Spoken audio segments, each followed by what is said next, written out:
This is what I cook when my kids ask me for a shepherd's pie and I'm in the mood for something a little bit more spicy. This is my Indian keema pie. Some might call that fusion food. Heat up the oil and add a diced onion and just let that brown. And once that's cooked, just add 2 or 3 cloves of garlic and let those all brown together. Just as they start to brown, add in your tomatoes. I've just used some tinned tomatoes. Stir that in and just using your spoon, mush up the tomatoes so they break up and they start to make a lovely sauce. Whilst the tomatoes are heating up, I've got ready some ginger that I've grated, so about a tablespoon worth, and I've also chopped up a chilli. And then I'm going to start to add my spices. 1 teaspoon of cumin seeds, just straight into my pestle and mortar. And just when you can smell them, just pop those in. I'm going to put a teaspoon of salt and a little bit of turmeric as well. Stir it all through so that you get your masala base all coming together. That needs to cook through for about 2 or 3 minutes, just until it's lovely and shiny. You can see that all the tomatoes and the onions have all melted together to make a really lovely masala. I'm just going to have a quick taste. That's good. Seasoning's right. I mean, if you want to adjust it, then now's the time to do it. Into that, I'm going to add my mushrooms. So I've just got about 10 mushrooms here that I've quartered.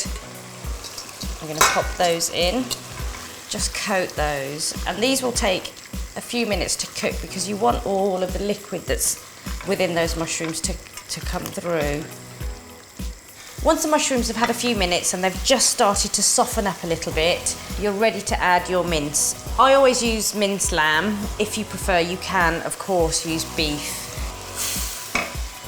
Once the meat's gone in, give it a stir so it's all coated with that lovely masala. Then pop in the green peas, give them a stir and let that cook for a few minutes. Pop the lid on and let it cook for about 10 minutes and then get ready with your potatoes and get those boiling for the topping. My potatoes are cooked, they're lovely and soft, so I'm just going to start to mash those with my very funky masher.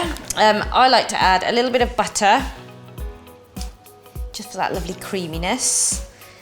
And I'm also going to pop in a splash of milk and a little bit of salt for seasoning as well. So,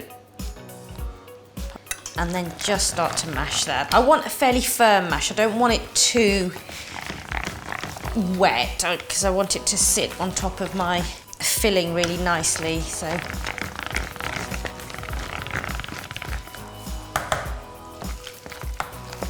that's the consistency I'm looking for. It's lovely and thick. Now what I like to do with my topping is I like to add a little bit of garam masala, just because it gives it that little something something that makes it a bit special. So add that in and just using your fork, just gently push it through the mash.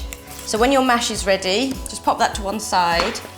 The way that I'm going to make up my pies is I'm going to make 3 individual ones so that we can have 1 each. I'm going to spoon in the filling and then put my lovely masala mash on top. I'm going to bake these in the oven for about 30 to 40 minutes until they're lovely and bubbly and nice and crisp on top. My keema pie is ready. It looks and smells delicious. It's lovely and crisp on top, and I'm hoping it's going to be nice and juicy inside. Just to finish off, I'm just going to top it with a little bit of coriander and a mixture of a few spring onions as well, just for a little extra bite. Oh, it looks good. It smells amazing.